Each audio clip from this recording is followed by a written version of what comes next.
할렐루야.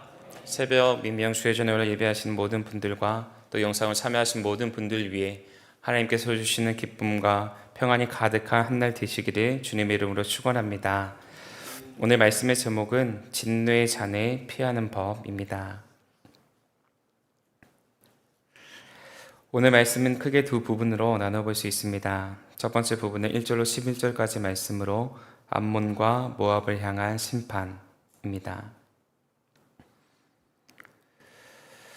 두 번째 부분은 12절로 17절까지 말씀으로 에돔과 블레셋에 대한 심판입니다. 오늘 우리가 만나는 25장의 말씀은 유다와 인접해 있었던 나라들이 하나님의 심판을 받게 될 것임을 시사하고 있는 말씀입니다. 이들이 하나님으로부터 심판을 받을 수밖에 없었던 것은 이스라엘과의 관계가 완만하지 않았기 때문입니다. 무엇이 이스라엘과 인접한 나라들을 화합과 형성의 길로 나아가지 못하게 만든 것일까요? 만약에 오늘 말씀을 통하여서 하나님의 진노의 잔을 피하기 위하여서는 어떠한 관계성을 갖고 살아가야 되는지에 대해서 살펴보며 영적인 교훈을 찾고 기도의 제목을 얻고자 합니다. 첫째로 사랑의 수고가 있어야 합니다. 본문 3절입니다. 너는 암몬 족속에게 이르기를 너희는 주 여호와의 말씀을 들을지어다. 주 여호와께서 이같이 말씀하셨느니라. 내 성소가 더럽힘을 받을 때에 네가 그것에 관하여 이스라엘의 땅이 황폐할 때에 내가 그것에 관하여 유다 족속이 사로잡힐 때에 내가 그들에게 대하여 이르기를 아 좋다 하였도다라고 기록하고 있습니다. 3절에서 암몬이 하나님의 심판을 받게 되는 이유에 대해서 설명하고 있습니다. 이들이 하나님으로부터 심판을 받게 된 것은 다른 이의 불행에 대하여서 기뻐하였기 때문입니다. 유다가 큰 위기를 경험하고 있을 때에 그것을 관망하면서 아 좋다라고 말하고 있었던 것입니다. 물론 암몬과 이스라엘 사이가 좋지 않았기 때문에 감정적으로 충분히 그럴 수 있는 상황이라 생각이 됩니다. 암몬 족속의 시절을 찾아보면 소돔과 고모라에서 살아남은 롯과 딸이 자손을 유지하고자 음행하에 낳은 자식이 바로 암몬이었습니다. 이랬던 암몬의 역사는 모세 때에는 이스라엘 통과할 도로를 빌려주지 않고 모압 왕 발람에게 뇌물을 주어 이스라엘 저주하게 하는 것을 또한 알 수 있습니다. 그 내용에 대해서 신명기 23장 4절로 6절에서는 이렇게 기록합니다.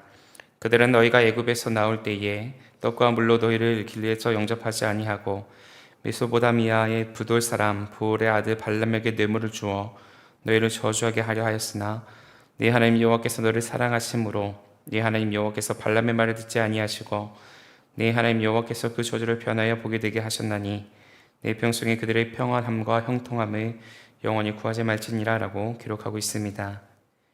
이것처럼 이스라엘과 암몬 족속과의 관계는 불편한 관계였던 겁니다. 하지만 지금의 상황은 그것을 초월한 상황입니다. 감정을 앞세우기보다 인도적인 차원에서 이들의 위기를 넘어설 수 있도록 도와주는 것이 마땅합니다. 사도행전 17장 26절에서는 인류의 모든 족속을 한 혈통으로 만드사 온 땅에 살게 하시고 그들의 연대를 정하시며 거주의 경계를 한정하셨으니라고 말하고 있습니다. 본디 인류는 한 혈통에서 나왔다 강조하여 말씀하고 계십니다. 한 형제이기 때문에 서로의 아픔에 대해서 외면하지 말고 조롱하지 말고 방관하지 말고 도와야 한다라는 것입니다. 그런데 암몬은 그렇게 행하지 않습니다. 어려움에 처한 이스라엘을 바라보며 비웃음거리로 삼았습니다. 마태복음 7장 1절로 2절에서는 비판을 받지 않나 하였거든 비판하지 말라. 너희가 비판하는 그 비판으로 너희가 비판을 받을 것이요 너희가 헤아리는 그 헤아림으로 너희가 헤아림을 받을 것이니라 라고 말씀하고 있습니다. 사랑하는 여러분, 혹 우리를 힘들게 하는 이들이 공경에 처하게 되었을 때에 도움의 손길을 내미시는 저와 여러분이 되시기를 주님의 이름으로 축원합니다. 우리가 잘 알고 있는 것처럼 이스라엘도 이곳저곳을 돌아다니는 삶을 살았었습니다. 정착할 수 없이 이리저리 기웃거리는 삶을 살았기에 큰 위험들을 수시로 마주하여야만 했습니다. 그래서 하나님은 출애굽기 23장 4절로 5절에서 내가 만일 내 원수의 길 잃은 소나 너귀를 보거든 반드시 그 사람에게 돌리지며 내가 만일 너를 미워하는 자의 나귀가 짐을 싣고 엎드러짐을 보거든 그것을 버려두지 말고 그것을 두어 그 짐을 부르지니라 라고 말씀하셨습니다. 고통을 당해 보았기 때문에 고통당하는 자들을 위로하는 일들을 감당하라 명령하셨던 것입니다. 그러므로 이 시대의 영적인 이스라엘로 부름받은 저와 여러분도 이 말씀에 따라 위태로운 길을 걸어가는 이들을 외면하지 말아야 합니다. 이들에게 도움의 손길을 내밀어 주어야 합니다. 우리가 이런 일을 감당하며 나가게 될 때에 마태복음 5장 16절에서 이같이 너희 빛이 사람 앞에 비치게 하여 그들로 너희 착한 행실을 보고 하늘에 계신 너희 아버지께 영광을 돌리게 하라 하신 그 말씀을 이루시는, 그래야 해서 하나님으로부터 존영을 얻는 복된 삶으로 하나님께서 세워주실 줄로 믿습니다. 바라기는 오늘 하루의 삶도 주님의 인도하심에 따라 많은 이들을 선대하시는 저와 여러분의 삶이 되시기를 주님의 이름으로 축원합니다. 둘째로, 거룩한 삶을 살아야 합니다. 본문 8절입니다. 주 여호와께서 이같이 말씀하셨느니라. 모압과 세일이 이르기를 유다 족속은 모든 이방과 다름이 없다 하도다 라고 기록하고 있습니다. 하나님께서는 계속해서 모압과 세일에 대해서 심판할 것이라 말씀하고 계십니다. 하나님께서 이들을 향해 징계의 칼을 드시는 것은 이들에게 있어서는 안 될 것이 있었기 때문입니다. 6절에서는 그 행위에 대해서 주 여호와께서 이같이 말씀하셨느니라. 내가 이스라엘 땅에 대하여 손뼉을 치며 발을 구르며 마음을 다하여 멸시하며 즐거워하였다 라고 기록하고 있습니다. 또 8절에서는 유다 족속은 모든 이방과 다름이 없다라고 조롱했다 기록하고 있는 것을 볼 수 있습니다. 즉 이들은 이스라엘의 환난을 바라보면서 그럴 만한 잘못을 저질렀기에 이들이 그 잘못에 대한 보응을 받는 것이다 생각했다라는 것입니다. 이스라엘은 자신들에게 찾아온 위기를 도파해 나아갈 수 없는, 힘이 없는 그런 무능한 나라라 여겼다는 겁니다. 문제는 이들의 비난과 조롱이 이스라엘에게만 국한되어지는 것이 아니라 다른 곳으로 넘어갔다라는 것이지요. 바로 이스라엘이 닥치는 환난을 바라보며 이들의 행실에 대해서만 조롱하는 것이 아닌 이들을 인도하시는 하나님에 대해서 조롱의 목소리를 내었다는 겁니다. 오늘 8절에서 이방과 같다라고 표현하고 있는 것은 이스라엘이 섬기고 있는 하나님 또한 자신들이 섬기고 있는 이방신과 다름이 없다라고 말하고 있는 것입니다. 모압과 세일이 말하고 있는 것처럼 이스라엘의 하나님은 연약한 존재이십니까? 아니지요. 이스라엘의 하나님은 무소부지하시고 전지전능하신 유일한 하나님이십니다. 세상을 창조하시고 자실을 지는 능력의 하나님이시지요. 홍해를 가르셨고 불기둥과 구름기둥으로 이스라엘을 인도해 주실 수 있는 그러한 능력을 가지신 분이 바로 하나님이십니다. 그런데 모압과 세일을 바라본 하나님은 그런 하나님이 아니었다는 겁니다. 이스라엘이 어려움을 당하고 있는 그때에도 돕지 않는 그런 무능한 하나님이라 여겼던 것이지요. 그런데 이스라엘이 당하고 있는 이 환난은 하나님께서 예비하신 환난이었습니다. 환난의 주체는 바로 하나님이셨지요. 이스라엘이 하나님께 대하여 지은 죄로 인하여서 일어나고 있는 징계의 현장이었습니다. 그런데 모압과 세일은 그것을 알지 못했습니다. 그저 드러난 일과 결과로만 이스라엘을 보았고 판단한 것입니다. 이처럼 세상 사람들은 겉으로 드러나는 것을 가지고 우리를 판단합니다. 우리의 소유와 능력을 보고 평가하지요. 그러나 하나님은 그렇게 행하지 않으십니다. 우리의 마음의 중심을 바라보시지요. 마음이 어디를 향해 있는지를 살펴보시는 가운데에 그것에 따라 보응하시는 분이 바로 우리 하나님이시라는 겁니다. 이스라엘의 마음의 중심이 다른 곳으로 향하여 있었기 때문에 하나님께서는 그들의 마음을 돌이키게 하시고자 징계를 주셨다라는 겁니다. 그러므로 우리는 마음의 중심이 바로 서 있어야 합니다. 우리의 마음이 향하는 곳은 하나님의 임재가 가득하여진 곳이어야만 합니다. 사랑하는 여러분, 우리의 마음의 중심이 성소를 향하게 될 때에 세상 사람들이 참된 하나님을 만나게 되는 줄로 믿습니다. 세상 사람들이 바라보는 기준은 외적인 기준입니다. 겉으로 드러나는 것들을 가지고 판단하지요. 그렇게 우리는 겉으로 드러나는 부분들에 대해서도 조심해야 합니다. 겉으로 드러나는 일에 치중하자는 말씀이 아닙니다. 우리가 먼저 하나님과 깊은 교제가 이루어지게 된다면 우리의 마음을 통해 겉으로 드러나는 우리의 행실 또한 하나님의 영광을 위한 행실이 된다라는 것입니다.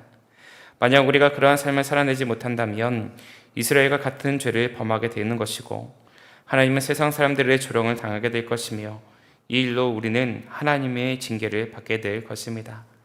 바울은 로마서 2장 23절로 24절을 통해 우리에게 이렇게 당부합니다. 율법을 사랑하는 내가 율법을 범함으로 하나님을 욕되게 하느냐? 기록된 바와 같이 하나님의 이름이 너희 때문에 이방인 중에서 모독을 받는도다 라고 기록하고 있음을 보게 됩니다. 사랑하는 여러분, 우리가 하나님을 사랑한다면 우리의 행실을 통하여서 하나님의 영광이 드러나야 합니다. 우리의 몸짓과 손짓 하나를 통해서 하나님의 살아계심이 나타져야만 합니다. 바라기는 오늘 하루의 삶의 자리에서 경건의 옷깃을 여미시는 가운데에 하나님의 영광을 드러내는 거룩한 삶을 살아내시는 저와 여러분이 되시기를 주님의 이름으로 축원합니다. 끝으로 감정을 다스려야 합니다. 본문 12절로 14절입니다. 주 여호와께서 이같이 말씀하셨느니라. 에돔이 유다 족속을 쳐서 원수를 갚았고 원수를 갚음으로 심히 범죄하였도다. 그러므로 주 여호와께서 이같이 말씀하셨느니라. 내가 내 손을 에돔 위에 펴서 사람과 짐승을 그 가운데에서 끊어 대만에서부터 황폐하게 하리니 대단까지 칼에 엎드러지리라. 내가 내 백성 이스라엘 손으로 내 원수를 에돔에게 갚으리니 그들이 내 진노와 분노를 따라 에돔에 행한 즉 내가 원수를 갚음인 줄을 에돔에 알리라. 주 여호와의 말씀이니라 라고 기록하고 있습니다. 하나님께서는 에돔이 하나님의 심판의 대상이 된 것에 대하여서 유다에 대하여서 적대시하여 심히 범죄하였기 때문이라 설명하고 계십니다. 이들이 이렇게 갈라지게 된 것은 창세기의 쌍둥이 형제였던 그들의 조상인 에서가 야곱에게 장자권과 축복권을 빼앗겼기 때문입니다. 하나님의 돌보심으로 형제 간에 있었던 다툼은 멈추게 되어졌지만 그 안에 있었던 감정은 아직도 풀리지 않은 것이지요.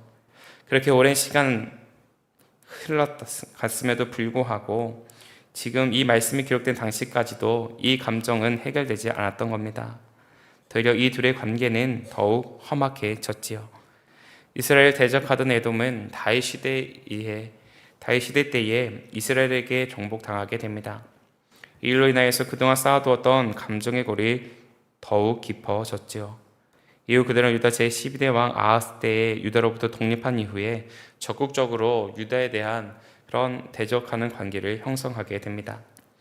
유다가 바벨론에 의해 멸망당할 때에는 유다의 변방 지역을 노략하기도 하였고 바벨론 군대를 피해 도망하는 도망자들을 죽이기도 했습니다.